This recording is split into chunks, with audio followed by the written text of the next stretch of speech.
नत्वार्धादिच्च चतुर्धाराधनाफलं क्रमेणाहं ध्रुवं वश्ये स्वस्वरूपोपलब्ध। पंच परमेष्ठी भगवान की, अहिंसामय विश्व धर्म की, सिद्धांत शास्त्र की, परम पूज्य आचार्य भगवान अमित गति महामुनिराज की, चारित्र चक्रवर्ती 20वीं सदी के प्रथमाचार्य शांति सागर जी महाराज की, संत शिरोमणि आचार्य गुरुवर विद्यासागर जी महाराज की, शांतमूर्ति वासल रत्नाकराचार्य गुरुवर सन्मति सागर जी महाराज की, 3 करोड़ महामुनि राजों की, आज के आनंद की।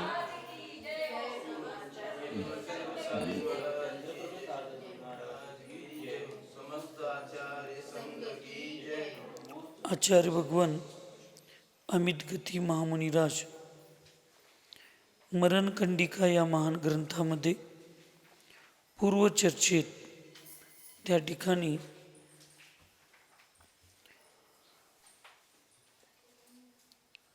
दान, निर्विचिकित्सा, प्रभावना आणि संघकार्य या 4 गुणांची प्राप्ती कशी होते वयावृत्तीमुळं याचं वर्णन या ठिकाणी सांगितलं. त्याची चर्चा करत असताना सर्व दानामध्ये श्रेष्ठ असं दान रत्नत्रयाचं दान आहे आणि त्यामुळं वयावृत्ती करणारा रत्नत्रय रूप सातिशय दान देतो अशा पद्धतीचं सांगून निर्विचिकित्सा गुणाचं प्रदर्शन त्याचं होत असतं. आणि या सगळ्यामुळं अर्यंत प्रभूंच्या वाक्यांची प्रवचनाची प्रभावना होते आणि संघामध्ये एकमेकांचा विनय, आदर, सेवा करण्यासंबंधी जे योग्य कार्य असतं ते योग्य कार्य त्या ठिकाणी संपादन होत असतं. अशा पद्धतीनं आचार्य भगवंतांनी सांगून त्या ठिकाणी आज एकट्याने प्रश्न केला, इन चारों गुणों का विशेष भाव क्या है?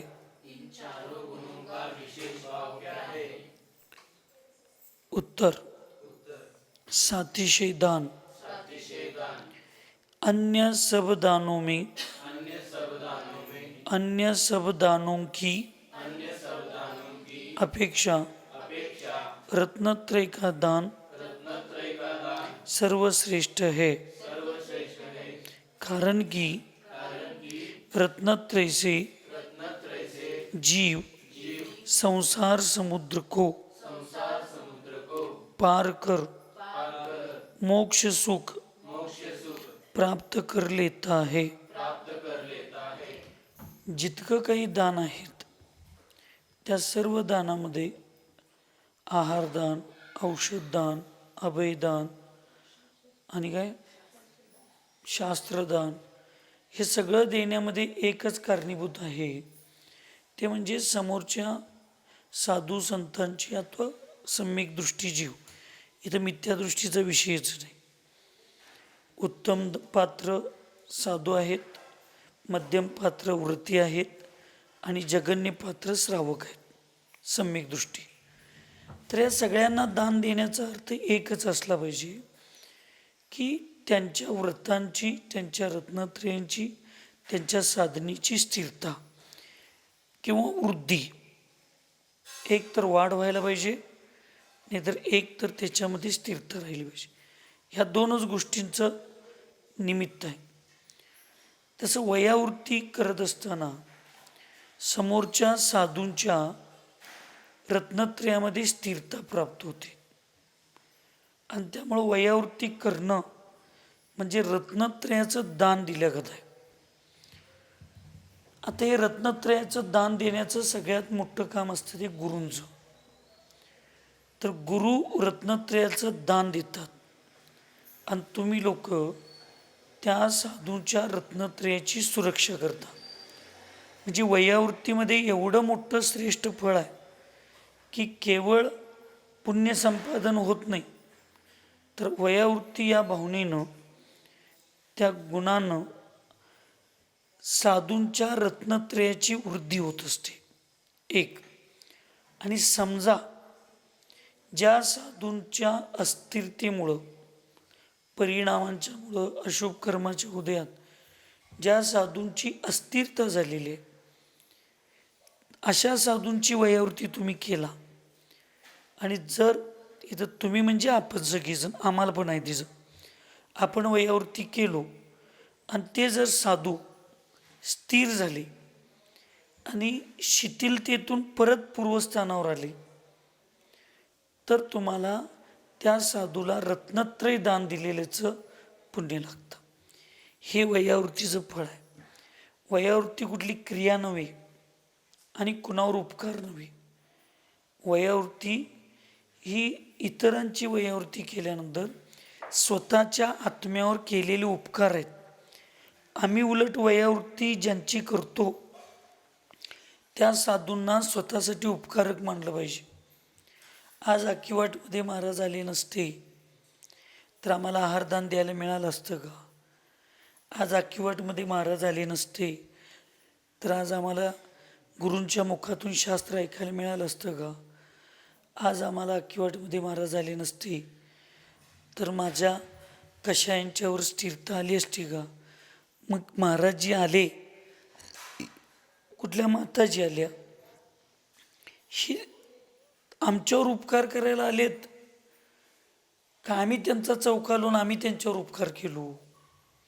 ही भूमिका, ही व्यवस्था जोपर्यंत समजत नाही तोपर्यंत आपल्याला धर्म कळला नाही.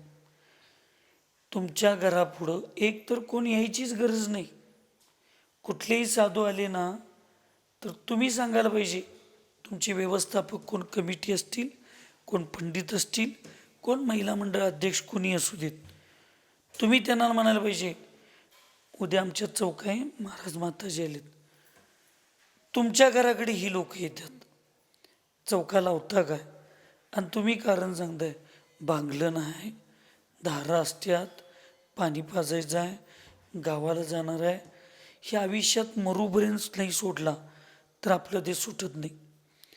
पण हे आत्तापर्यंत केलेलं पाप फेडायसाठी संधी आल्या गावात साधू संत येऊन, आणि त्यातनं पण माझ्या घराकडे येऊन विचारायला लागल्यात तुम्ही चौका लावता काय?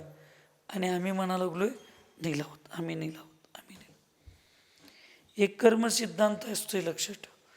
म्हणून तुम्हाला उद्या तुमच्या मुलगीचं, मुलाचं लग्न करत असताना तुम्हाला एखादं घर पसंत पडलं आणि तुम्ही ज्यावेळी विचारायला जाताय आमच्या मुलगीला देता काय, आमच्या मुलगीला देताय काय, आमच्या मुलगीला करून घेताय काय, त्यांनी पण म्हणतात नाही नाही आम्ही पुढं मोठं बघणार आहे.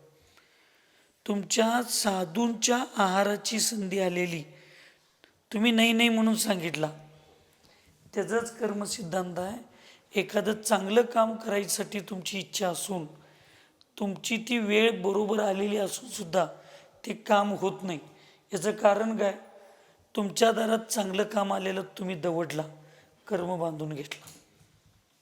हा नियम आहे, लक्षात ठेवा, कुठल्याही गोष्टीचा.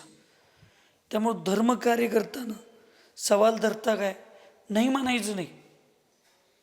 माझी ताकद आहे तिथंपर्यंत मी नक्की पुरुषार्थ करतो, माझ्या नशिबात असलं तर मिळेल, नाहीतर मी पुरुषार्थ करायला येणार नाही. ते काय बाबा आमचं काम आहे, ते आमच्याकडे तेवढी पैसे आहेत, तुमच्याकडे 10 रुपये तर आहे की नाही, काय 10 रुपये पण नसते, तेवढं तर आम्ही काम करायला पाहिजे. आम्ही कितीही त्रासलेलं असू दे, आमच्या साधर्मी साधूंचं निदान पाठीवरनं हात फिरवा एवढी तर आमच्यात ताकद आहे की नाही, किमान पायावरनं हात फिरवा एवढी तर क्षमता आपल्यात असते की नाही, तेवढी तरी वयावृत्ती करण्याचे भाव आमचे झाले पाहिजेत. तुम्हाला चौका नाही म्हणून सांगायला मनावर असं दगड ठेवायची वेळ आली पाहिजे. आणि खरोखरच एवढी फुटती अडचण आहे की आम्ही चौका लावू शकत नाही, तरी तुम्हाला डोळ्यात पाणी आलं पाहिजे. हे भगवान, कसलं मी पाप कर्म केलं, केवढी चांगली संधी मला वयावृत्ती करण्याची आली, पण मी चौका लावू शकत नाही. आज लावलो नाही मी माझ्या दारात येणाऱ्या पात्राला आज मी म्हणजे मी चौका करू शकत नाही, म्हणून येणाऱ्या पात्राला मी थांबवलो. किती मोठं पाप केलो मी. भगवान, माझं कुठलंही कर्म असू दे, मी क्षमा मागतो. परत माझ्या जीवनात अशी वेळ येऊ नये. आलेलं पात्र, लोक पात्राची वाट बघत बसतात आणि मी माझ्या दारात आलेल्या पात्राला मी नको म्हणून सांगितलो. ही वेळ परत माझ्यावर येऊ नये. असं तुम्हाला प्रतिक्रमण, प्रायश्चित्त, प्रत्याख्यान, असं निंदा आलोचना करण्याची भाव व्हायला पाहिजे. आम्ही कट्ट्यावर बसून असंच सांगतोय, पंडित बंदित नंगी सवडीला थेळ, आम्ही हसत सांगतोय. मग एवढं कर्म आम्ही हसत हसत बांधतो, मग ते फेडताना, सगळं करताना.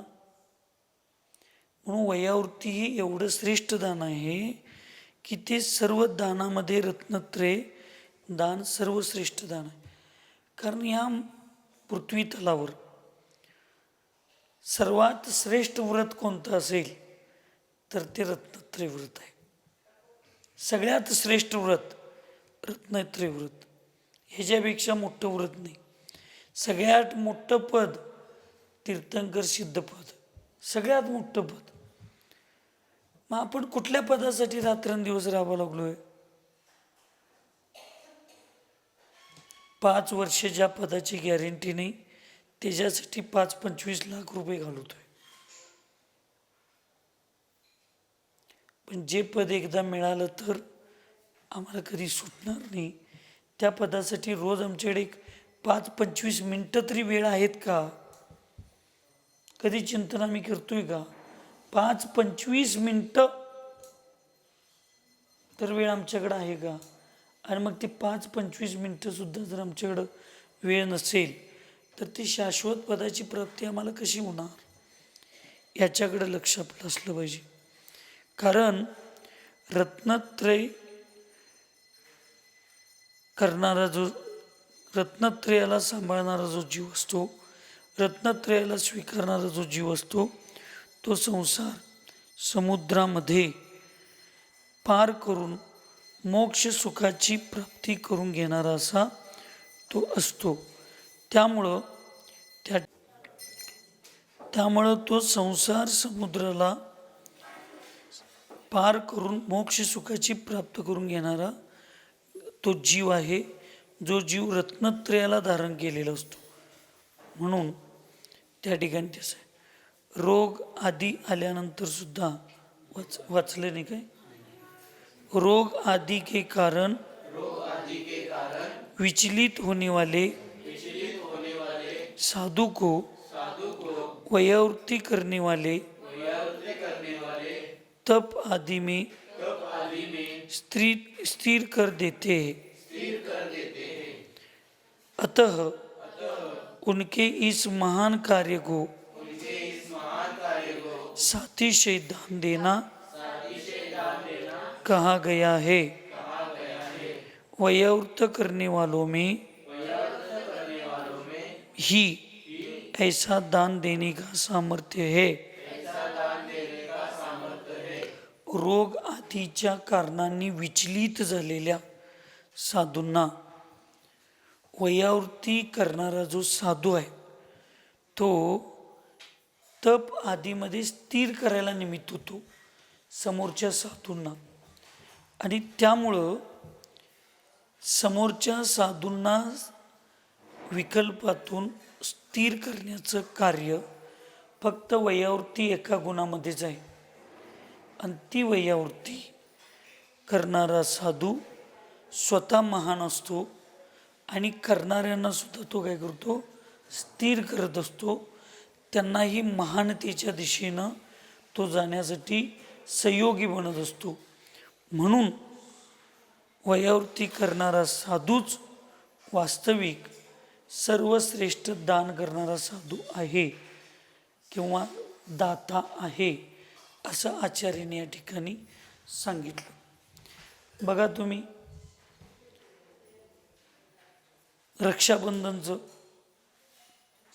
रक्षाबंधनचा जो कार्यक्रम आहे तो रक्षाबंधनचा कार्यक्रम हस्तिनापूरमध्ये अकंपनाचार्य मुनी महाराजांच्यावर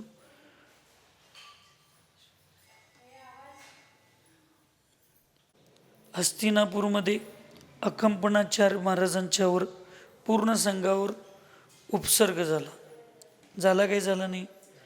तर त्या उपसर्ग झाल्यानंतर त्या अग्नीच्या निमित्तानं, त्या दाहकतेच्या निमित्तानं त्यांच्या शरीराला जखमा झाल्या होत्या.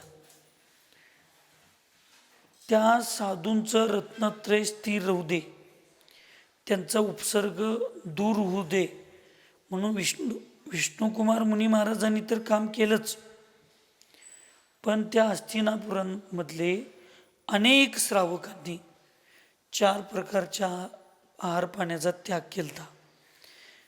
काहींनी अन्न त्याग केलतं, काहींनी मौन धारण करून भगवंतांच्या पुढं जाप्य घालत बसले, काहींनी यथाशक्ती आपल्याप्रमाणे संकल्प केला की हा उपसर्ग दूर होऊ दे आणि सर्वांचं रत्नत्रय सुरक्षित राहू दे. उपसर्ग दूर झालेला कळल्याबरोबर लगेच जाऊन जेवायला बसले नाहीत ती लोक.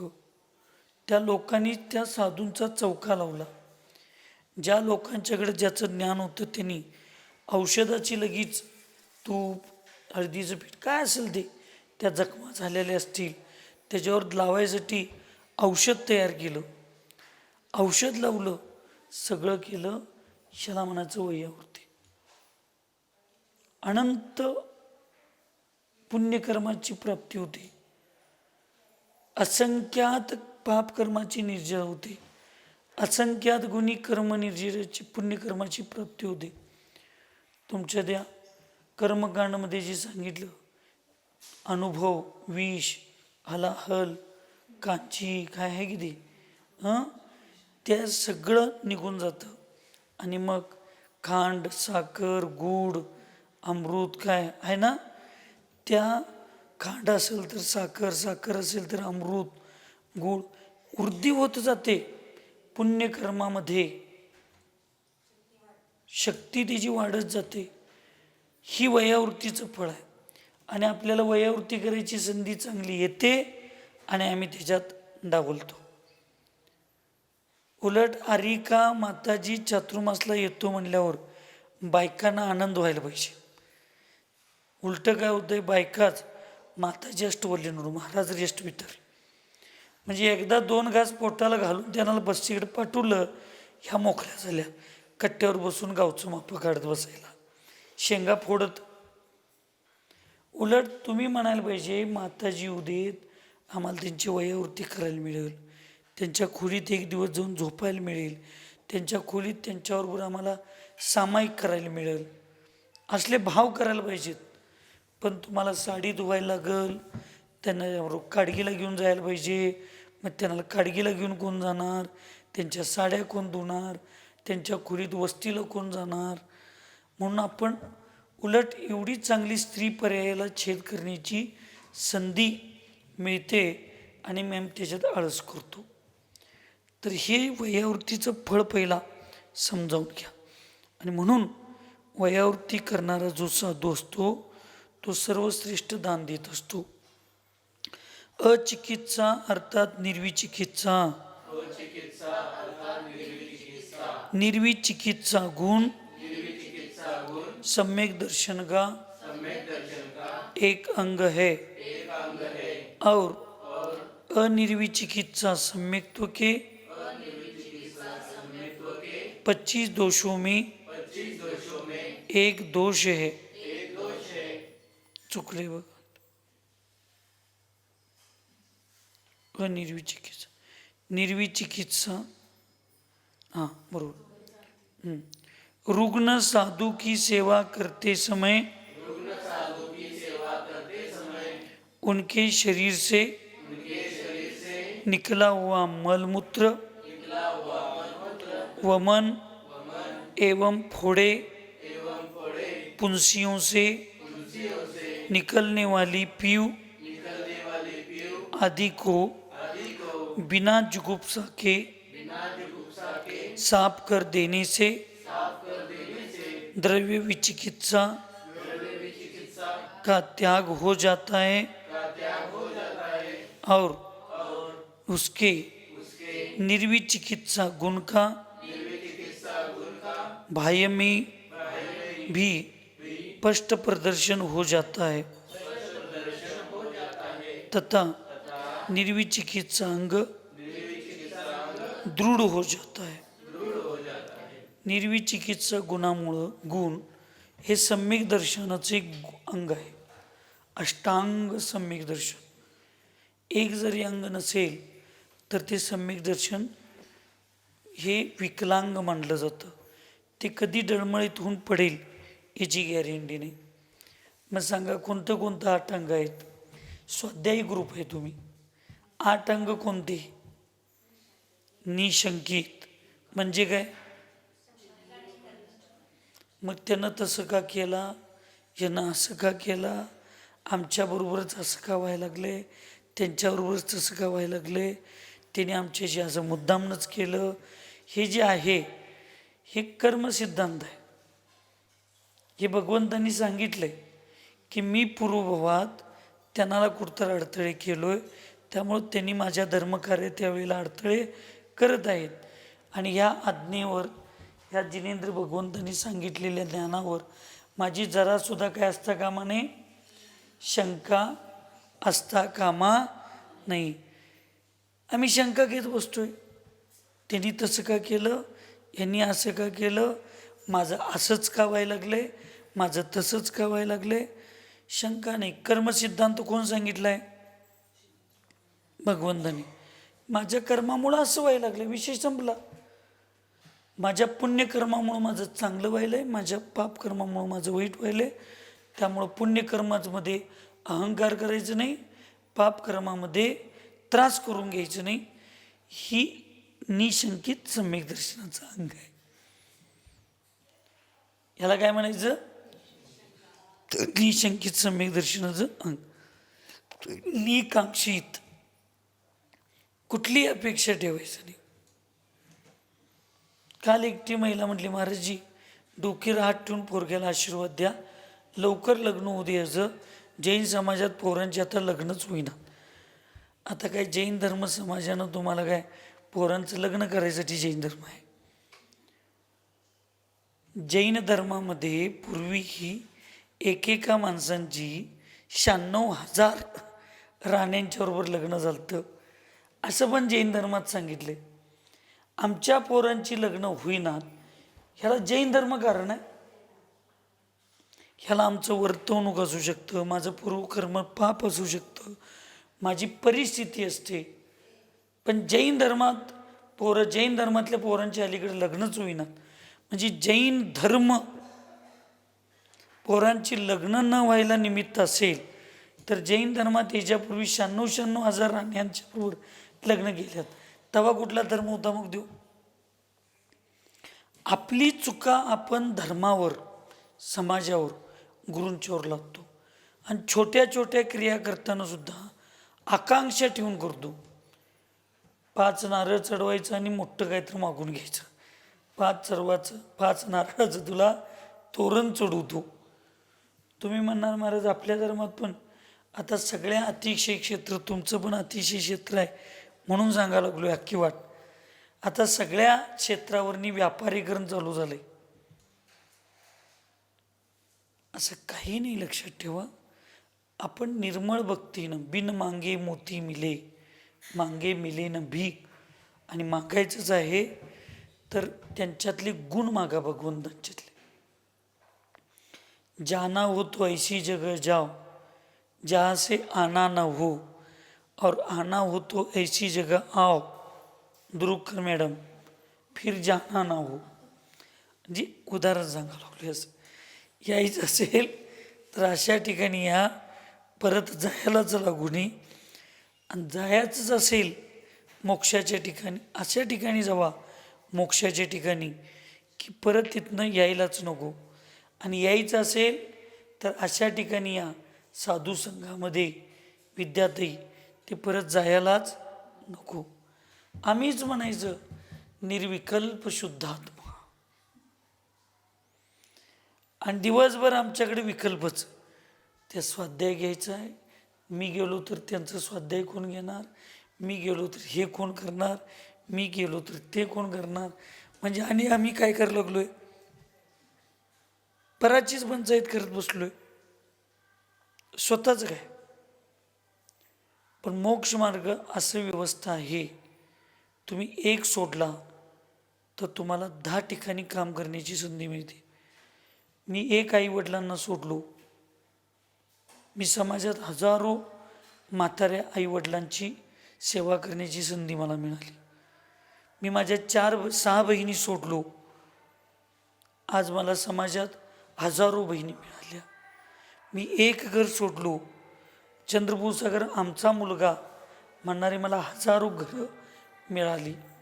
मी गावातच अडकून बसलो असतो तर 5-25 मुलांना पाठशाळा शिकवत बसलो असतो, पण आज मला रोज 50-100 लोकांना शिकवण्याची संधी त्या ठिकाणी मिळाली.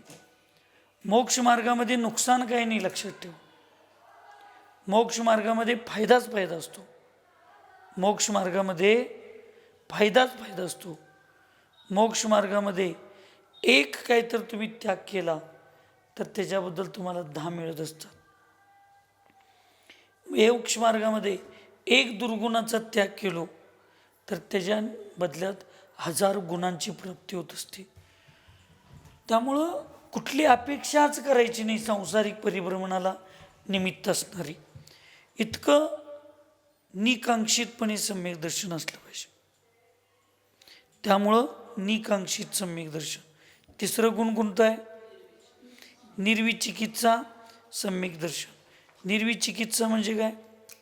या ठिकाणी सांगितलं की कोणतीही गोष्ट करताना किळस भाव असता कामा नये, परिणामांच्या मध्ये अशुद्धी असता कामा नये, त्या ठिकाणी कोणावर उपकार करण्यासाठी भाव असता कामा नये. हे सगळं माझ्यासाठी आहे. मी हे जेव्हापासून वयोवृत्ती चालू आहे ना तेव्हापासून मी सांगतोय, आचारशी कुठल्याही साधूची आणि कुठल्याही श्रावकाच्या समाधीला बघत असताना त्या साधूच्या समाधीत स्वतःच्या समाधीचं चिंतन करत होते.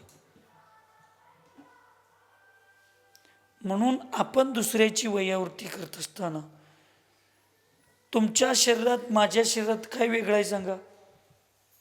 सप्तधातू तेच भरलेले. तुमचं माझं तरुण वय आहे, जरा पोतं घट्ट आहे साखरेच्या पोत्यागत. आणि जे वयोवृद्ध झालेत, रोगी झालेत, आजारी आहेत, त्यांचं जरा सरकीच्या पोत्यागत आहे, फाटले 2-3 ठिकाणी. पोतं फक्त बदललेलं आहे, माल सगळा आत तोच आहे. त्यामुळं आमचं जरा माल झाकून आहे, त्यांचं माल जरा बाहेर पडायला लागले.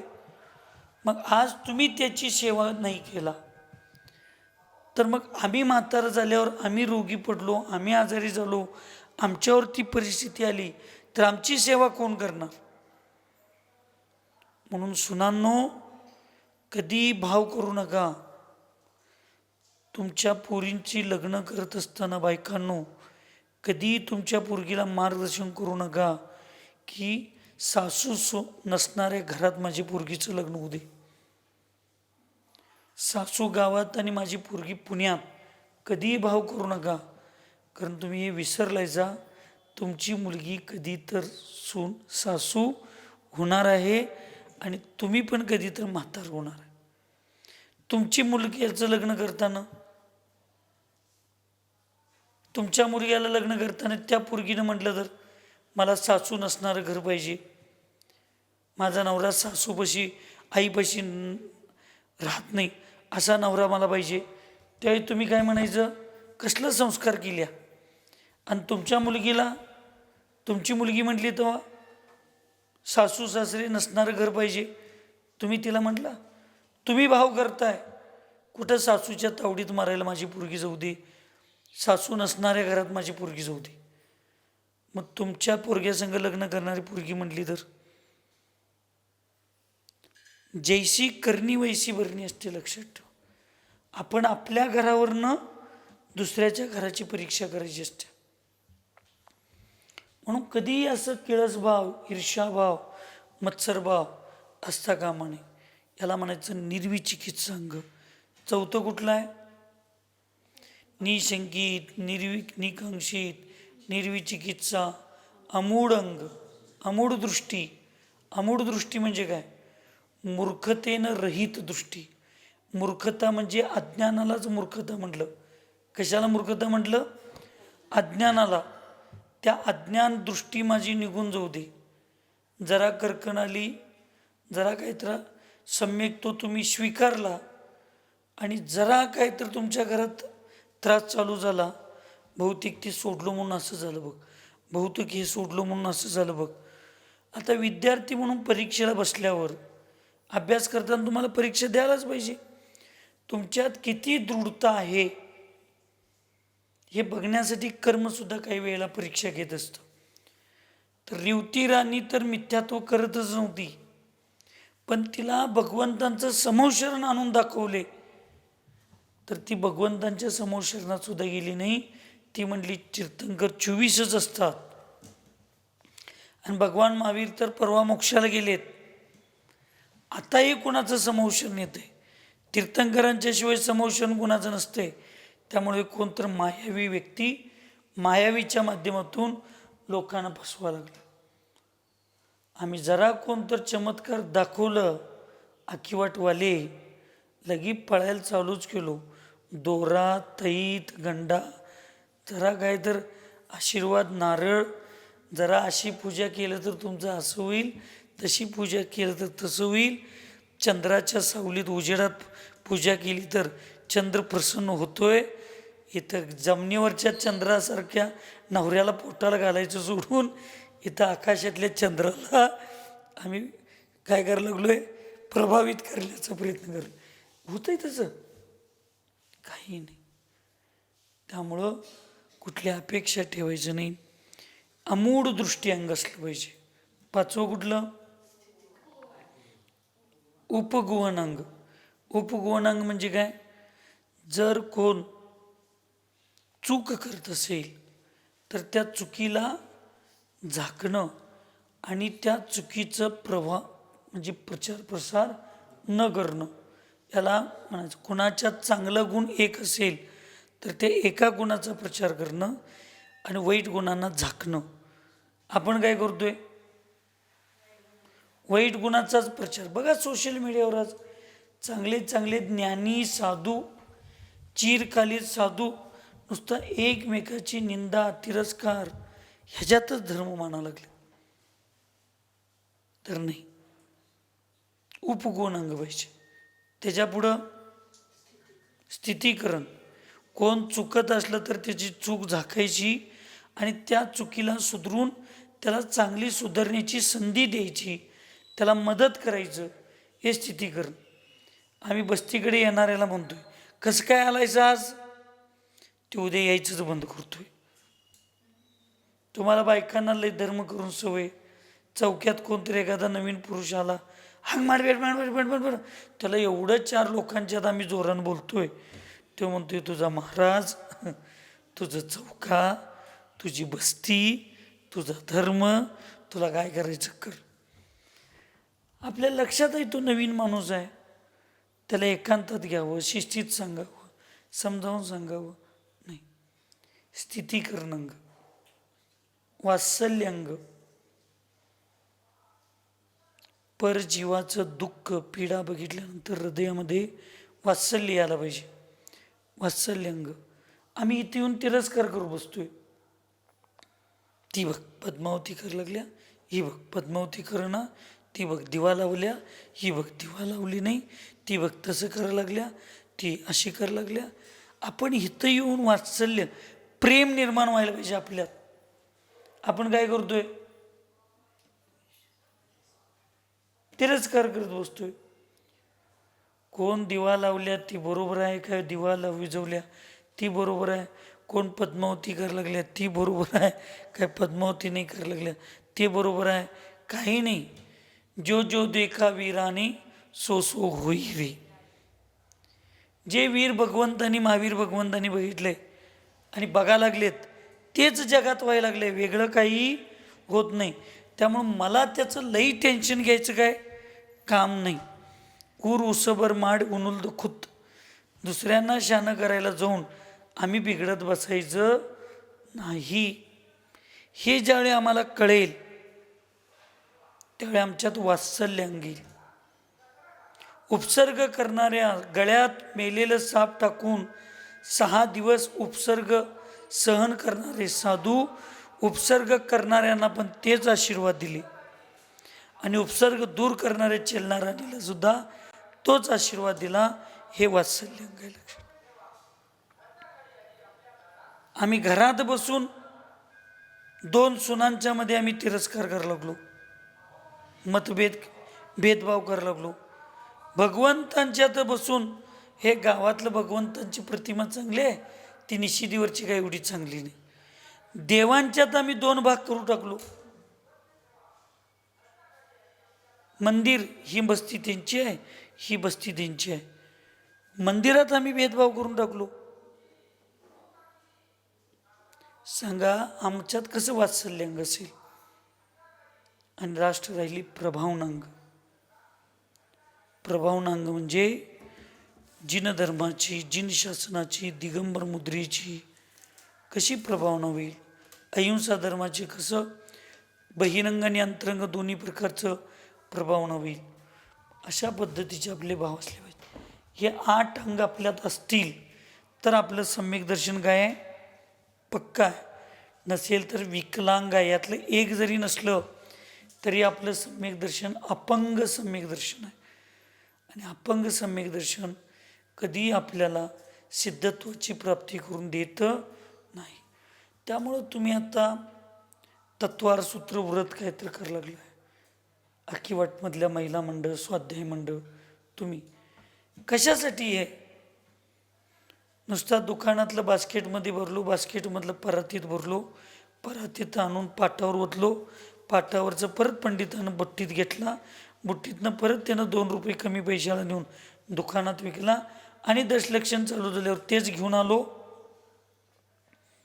नाही. तत्व जी 7 तत्व आहेत त्या 7 तत्वांचा अर्थ समजावून घ्या. जीव, अजीव, आश्रव, बंध, संवर, निर्जरा, मोक्ष ही 7 तत्व आहेत. त्यात 7 तत्वात उपादेय तत्व कोणतं, स्वीकारणे योग्य, सोडण्यायोग्य तत्व. तत्व सोडायचं नाही म्हणजे काय सोडण्यासारखं याच्यात सांगायला लागलेत. आणि ध्येय तत्व कुठलं. पहिला जीव आहे आणि शेवट मोक्ष आहे. जीवानं जन्मच याच्यासाठी घेतला आहे की त्याचा शेवट मोक्ष व्हायला पाहिजे. म्हणून माझा जन्म मनुष्यगतीत जैन कुलात जन्मला. त्या जीवद्रव्यामध्ये सुद्धा अनंत जीवद्रव्य आहेत. जीवद्रव्य काय पण अनंत जीव आहेत. त्यातलं स्वीकारण्यायोग्य जीवद्रव्य कोणता, सोडण्यायोग्य जीवद्रव्य कोणता. त्या स्वीकारलेल्या व्यवहारातल्या जीवद्रव्यामध्ये सुद्धा उपादेय जीवद्रव्य, अजून शाश्वत कोण, नाशवंत कोण. ज्यावेळी तुम्ही असं खोल चिंतन करत जाशीला त्यावेळी माझा निज शुद्धात्मा एकच जीव मला उपादेय योग्य आहे आणि त्याला मोक्षाला घेऊन जाण्यासाठी, मोक्षस्थानाची प्राप्ती करण्यासाठी माझं ध्येय ते आहे. हे 2च माझे वास्तविक आहेत. बाकीचं ह्याला सहकार्य करणारे कोण आहेत. मग अजीवामध्ये हे शरीर सुद्धा साधना करून कर्माची निर्जरा करण्यासाठी मला सहकार्य आहे. जे अजीवद्रव्य मला पापाच्या आश्रवाला निमित्त होणार आहेत ते अजीवद्रव्य हेय आहे. जे अजीवद्रव्य माझ्या मोक्ष मार्गाला निमित्त ठरणार आहे, माझ्या परिणामांना स्थिर करणार आहे, ते अजीवद्रव्यसुद्धा स्वीकारणे योग्य आहे. एकदम विद्यार्थी पुद्गल कधी हे असू शकत नाही, कधी असू शकत नाही.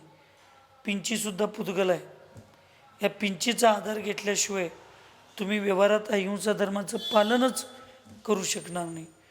शास्त्रसुद्धा पुद्गल द्रव्य आहे, पण त्या पुद्गल द्रव्याचा आधार घेतल्याशिवाय मला ज्ञानच होणार नाही. सगळ्यात मोठं भगवंतांच्या मुखातून सर्वांगातून किरणारी दिव्य दोन्ही शब्द काय आहेत? काय? मग त्या पुद्गलाला स्वीकारल्याशिवाय तुमच्या जीव शुद्धात्मा आहे हे तुम्हाला विश्वास बसणार आहे काय? त्यामुळं पुद्गल हे आहे, पुद्गल हे आहे, पुद्गल हे आहे असं होत नाही, लक्षात ठेवा. त्यामुळं प्रत्येक जीवद्रव्य हे पण आहे, उपादेय पण आहे. अजीवद्रव्य हे पण आहे, उपादेय पण आहे. आश्रवद्रव्य सुद्धा आहे, तत्व हे पण आहे, उपादेय पण आहे. बंध तत्व हे पण आहे, उपादेय पण आहे. संवर तत्व हे पण आहे, उपादेय पण आहे. निर्जरा तत्व हे पण आहे, उपादेय पण तत्व. आणि मोक्ष तत्व संपूर्ण उपादेयच आहे, ते हेय असूच शकत नाही. हे आता चातुर्मासात शिका. नुसता ओवाळलो आणि गेलो चालणार नाही. ह्या तत्वांचा अर्थ तत्व श्रद्धानम सम्यक दर्शनम असं आचार्य उमास्वामी महाराजांनी लिहिलेलं नाही. तत्वार्थ श्रद्धानम सम्यक दर्शन, तत्वाच्या अर्थावर श्रद्धा ठेवणं म्हणजे सम्यक दर्शन आहे. आणि जसं आहे तसाच अर्थावर श्रद्धा ठेवणं म्हणजे सम्यक दर्शन आहे. तुम्हाला मला सगळ्यांना ह्या तत्वार्थ पूजेची व्रताचं जे नियम घेऊन तुम्ही करायला लागलाय, तुम्हाला सगळ्यांना तत्वाचा अर्थ जसा आहे तसं श्रद्धानू दे.